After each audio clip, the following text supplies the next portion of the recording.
Section 1. You will hear a man, Martin Hill, phoning an estate agent in order to find some accommodation. First, you have some time to look at questions 1 to 3 on page 38.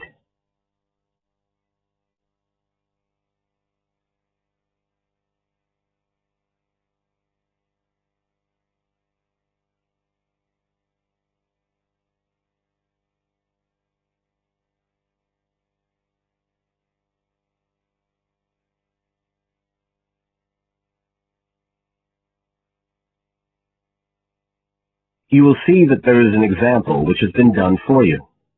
On this occasion only, the conversation relating to this will be played first.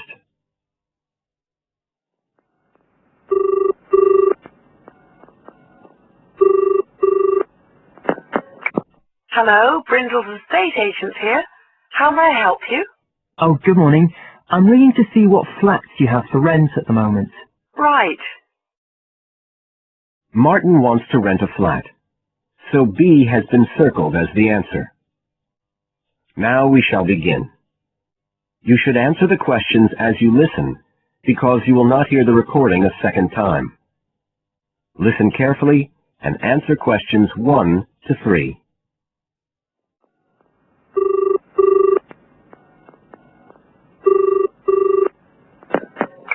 Hello, Brindle's estate agent here.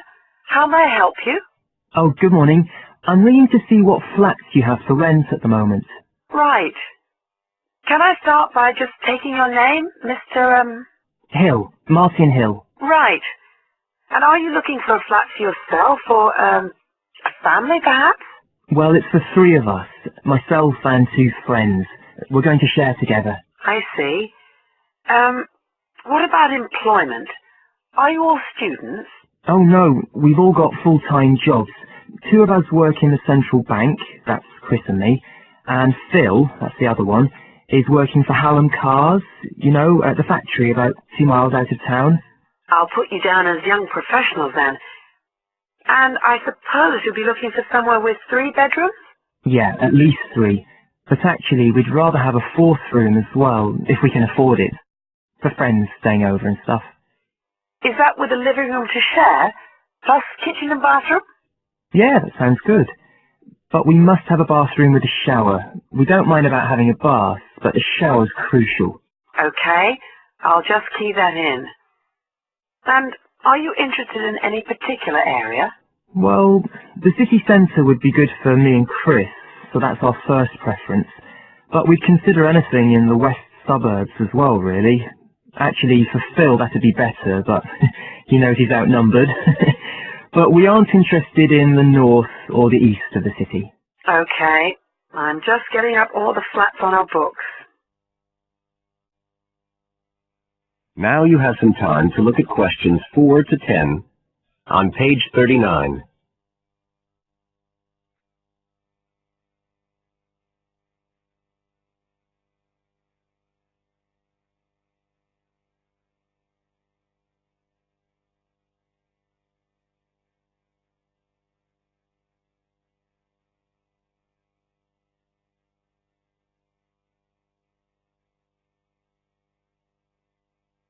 Now listen and answer questions 4 to 10.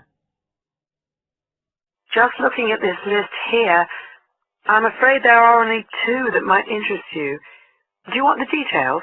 Okay, let me just grab a pen and some paper. Fire away. This first one I'm looking at is in Bridge Street and very close to the bus station. It's not often that flats in that area come up for rent.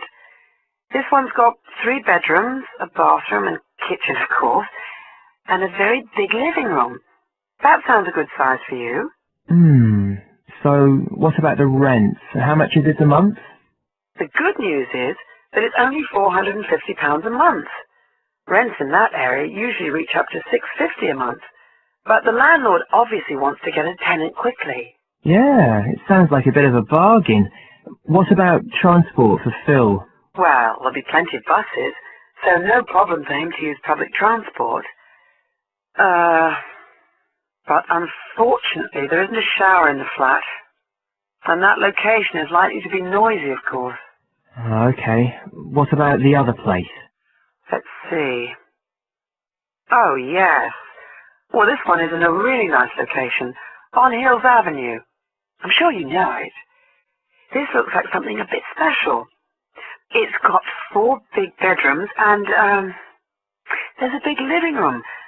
And, oh, this will be good for you, a dining room. It sounds enormous, doesn't it? Yeah, it sounds great. That whole area is being developed, and the flat's very modern, which I'm sure you'll like. It's got good facilities, including your shower. And of course, it's going to be quiet, especially compared with the other place. Better and better. But I'll bet it's expensive, especially if it's in that trendy area beside the park. I'm afraid so. They're asking £800 a month for it. Whoa, it sounds a lot more than we can afford. Well, maybe you could get somebody else to move in too. I'll tell you what. Give me your address and I can send you all the details and photos, and you can see whether these two are worth a visit. Thanks, that would be really helpful. My address is flat 5. That is the end of section 1. You now have half a minute to check your answers.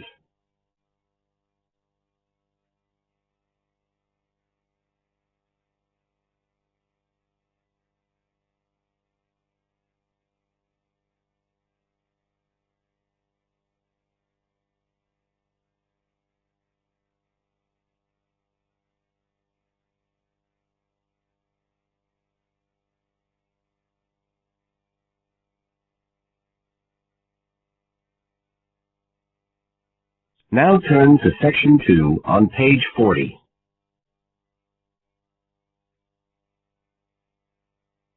Section 2. You will hear a tour guide welcoming a group of visitors to the British Library and telling them about the library and what they will see there. First, you have some time to look at questions 11 to 15 on page 40.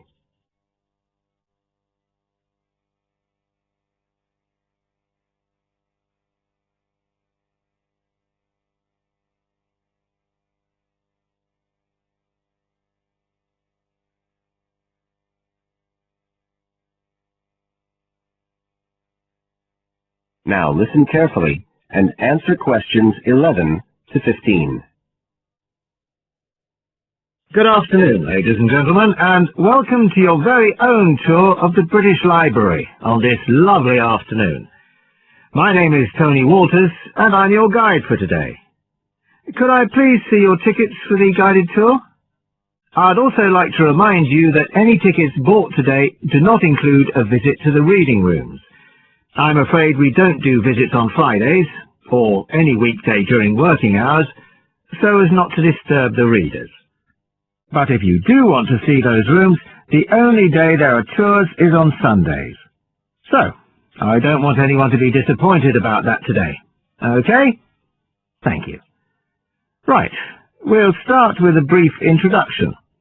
As many of you know, this is the United Kingdom's National Library, and you can see that this is a magnificent modern building. It was first designed by Sir Colin St. John Wilson in 1977, and inaugurated by Her Majesty the Queen more than 20 years later in 1998. As you can see, the size is immense, and the basements alone have 300 kilometres of shelving, and that's enough to hold about 12 million books. The total floor space here is 100,000 square metres, and as I'll show you, the library houses a huge range of facilities and exhibition spaces, and it has 1,000 staff members based here in the building. So, you can appreciate the scale of our operation. In fact, this was the biggest publicly funded building constructed in the United Kingdom last century. It is still funded by the government as a national institution, of course, and it houses one of the most important collections in the world. The different items come from every continent and span almost 3,000 years. The library isn't a public library, though. You can't just come in and join and borrow any of the books. Access to the collections is limited to those involved in carrying out research.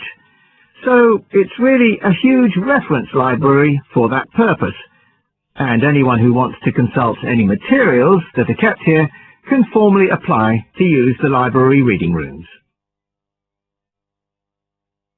You now have some time to look at questions 16 to 20 on page 41.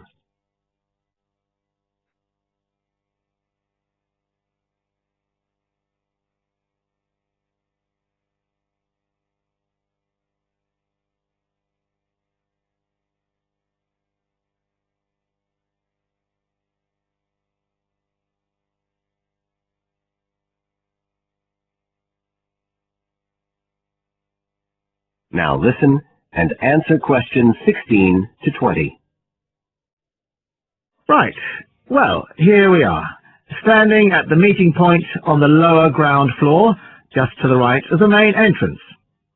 I've given you all a plan of the building so that we can orientate ourselves and get an idea of where we'll be going. Now, outside the main entrance, you'll see the wide piazza with the stunning sculpture of Newton. The sculptor was Paolozzi, but it's based on the famous image by William Blake, and it's definitely worth a closer look. On the other side of the piazza from the statue is the conference centre, which is used for all kinds of international conventions. We'll take a quick look inside at the end of our tour. Looking ahead of us now, you'll see that we're standing opposite the staircase down to the basement, where you'll find a cloakroom. And to the left of that, we have the information desk, where you can find out about any current exhibitions, the times of the tours, and anything you need to know, if you don't have a tour guide. As you can see, on this lower ground floor, we also have a bookshop. That's the area over to the left of the main entrance. You'll be free to browse there when we get back to the ground floor. Now, opposite the main entrance on this floor, we have the open stairs leading up to the upper ground floor. And at the top of them, in the middle of the upper ground floor, you can see a kind of glass-sided tower that rises all the way up through the ceiling and up to the first floor. This is called the King's Library. It's really the heart of the building. It was built to house the collection that was presented to the nation in 1823 by the King. You can see it from every floor above ground. When we go up there, you'll find the library's treasures gallery on the left. Can you find it on your plan? That's the exciting one. So we'll be visiting that first, but we'll also take a look at the stamp display situated behind it on the way to the cafe. A lot of people miss that. The cafeteria runs along the back of the floor, and in the right-hand corner, you'll find the lifts and toilets. Always good to locate them. The other main area on that floor is the public access catalogue section, and I'll show you how that operates when we get up there. That is the end of section 2. You now have half a minute to check your answers.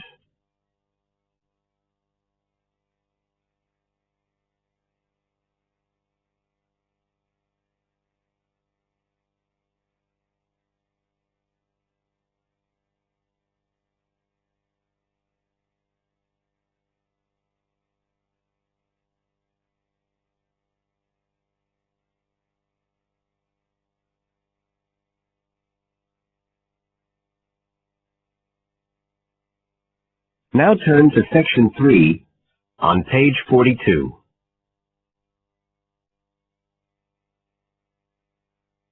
Section 3. You will hear a conversation between a student, Dave, and his tutor about a project that Dave has done about work placements. First, you have some time to look at questions 21 to 25 on page 42.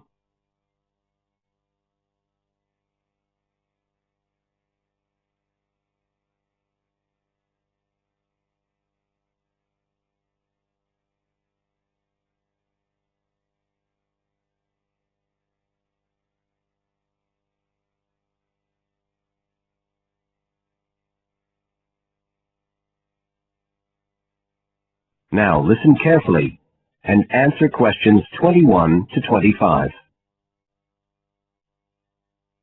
Good afternoon, Dave. Come on in and take a seat. Hi, Dr. Green. Thanks. Well, hang on a minute. I'll just find the first draft of your project paper, and we can have a look at it together. Now, yours is the one on work placement, isn't it? Yeah, that's right. So what made you choose that for your project? Well, I suppose it was because sending students off to various companies for work experience seems to be such a typical part of educational courses these days. I mean, even school kids get to do it. But I felt everyone just kind of assumes it's a good thing. And I guess I wanted to find out if that's the case. But you don't look at schools or colleges, right? You've stuck to university placement schemes. Yeah, well, I quickly found that I had to limit my research. Otherwise the area was just too big. Do you think that was okay? I think it's very sensible, especially as the objectives might be very different. So how many schemes did you look at? Well, I sent out about 150 questionnaires altogether. 50 of each to university authorities, students and companies. And I got responses from 15 educational institutions and 30 students in 11 individual companies. Great. That sounds like a good sample. And who did you send your company questionnaires to? Well, the idea was to have them done by the students' line managers. But sometimes they were filled in by the human resources manager or even the owner of the company. Right. I didn't find a full list anywhere. So I think it's very important to provide that, really. You can put it as an appendix at the back. Right. I've got a record of all the respondents, so that'll be easy. I hope other things are okay. I mean, I've already put such a lot of work into this project, identifying the companies and so on. Oh, I can tell. I think you've done a good job overall. You now have some time to look at questions 26 to 30 on page 43.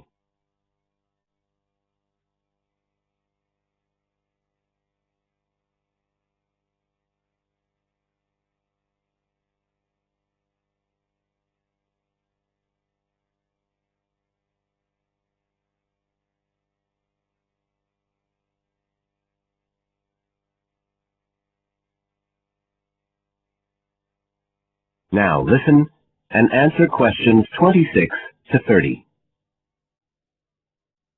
I thought your questionnaires were excellent, and you'd obviously done lots of background reading.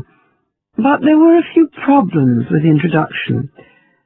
First of all, I think you need to make some slight changes to the organization of your information there. At present, it's a bit confused. Okay. What did you have in mind? Well, you write quite a bit about work placement in general, but you never explain what you mean by the term. So you think I should give a definition? Exactly. And the introduction is the place to do it. And then, look, you start talking about what's been written on the topic, but it's all a bit mixed up with your own project. So do you think it would be better to have two sections there, like a survey of the literature as the introduction, and then a separate section on the aims of my research? I do. You can include your methods for collecting data in the second section too. It will be much clearer for your reader. Establish the background first, then how your work relates to it. It would flow quite nicely then. Yes, I see what you mean. Anyway, moving on. I like the way you grouped your findings into three main topic areas. Well, it became very obvious from the questionnaires that the preparation stage was really important for the whole scheme to work. So I had to look at that first. And I found a huge variation between the different institutions, as you saw. I was wondering if you could give a summary at the end of this stage of what you consider to be the best practice you found. I think that would be very helpful. Right, I'll just make a note of that. What did you think of my second set of findings on key skills development? For me, this is the core of my whole project, really. And you've handled it very well. I wouldn't want you to make any changes. You've already got a nice final focus on good practice there. Thanks. Right. Now, I think the last part, which deals with the reasons why students don't learn... What, the constraints on learning chapter? Yes, that's the one. I think you need to refer to the evidence from your research a bit more closely here. You know, maybe you could illustrate it with quotations from the questionnaires, or even use any extracts from the student diary if you can, and refer back to what you've written about good practice. That is the end of section 3. You now have half a minute to check your answers.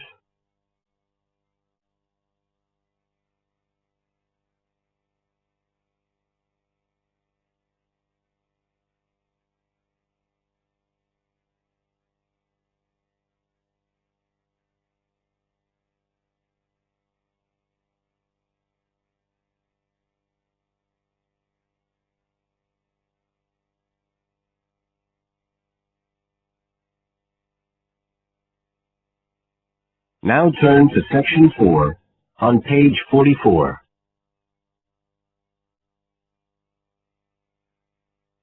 Section 4. You will hear a part of a lecture about learning and bilingualism. First, you have some time to look at questions 31 to 40 on pages 44 and 45.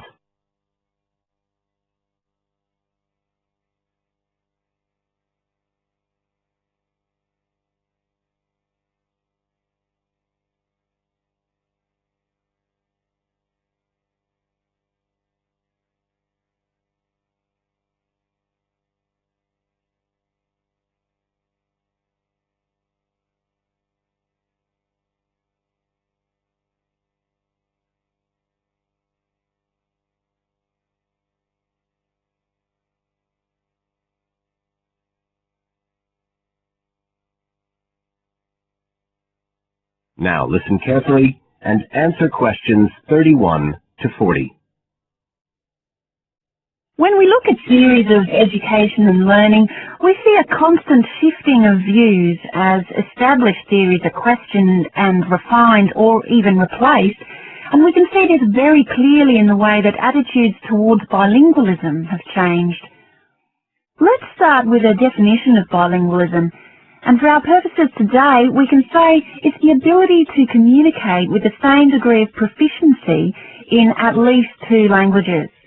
Now, in practical terms, this might seem like a good thing, something we'd all like to be able to do. However, early research done with children in the USA in fact suggested that being bilingual interfered in some way with learning and with the development of their mental processes. And so in those days, bilingualism was regarded as something to be avoided, and parents were encouraged to bring their children up as monolingual, just speaking one language. But this research, which took place in the early part of the 20th century, is now regarded as unsound for various reasons, mainly because it didn't take into account other factors, such as the children's social and economic backgrounds. Now, in our last lecture, we were looking at some of the research that's been done into the way children learn, into their cognitive development, and in fact we believe now that the relationship between bilingualism and cognitive development is actually a positive one.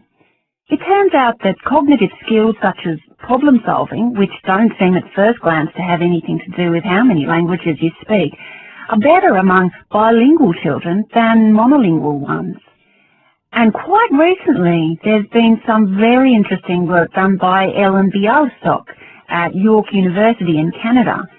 She's been doing various studies on the effects of bilingualism, and her findings provide some evidence that they might apply to adults as well.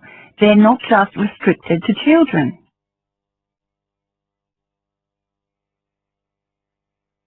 So how do you go about investigating something like this?